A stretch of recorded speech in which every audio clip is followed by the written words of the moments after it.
ស្រាមួយកំពុងខ្ញុំអង្គុយផឹកតែម្នាក់ឯង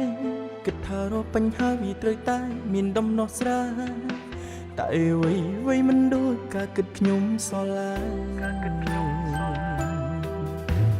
កាន់តែធំសម្ពាធចូលមកកាន់តែច្រើនឡើង28ឆ្នាំមកនេះគិតចង់ឈួតទៅហើ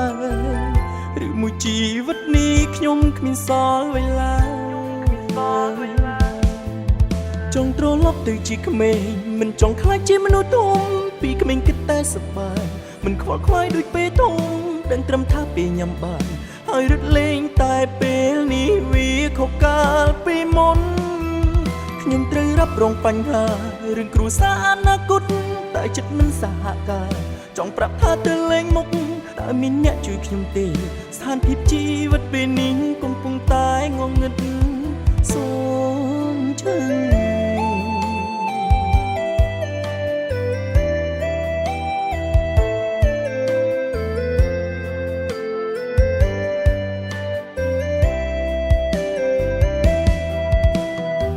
តែធំសម្ពាធចូលមកកាន់តែច្រើនឡើង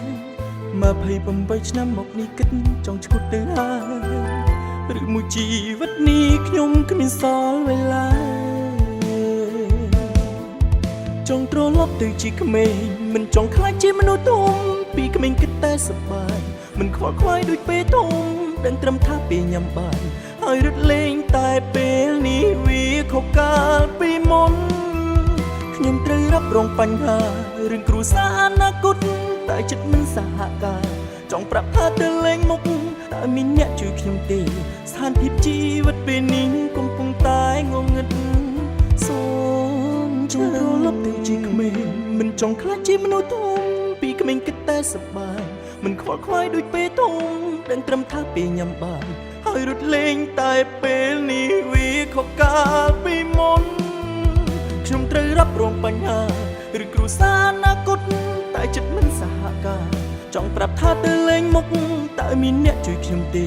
ស្ថានភាពជីវិតពេលនេះកំពុងតែងងឹត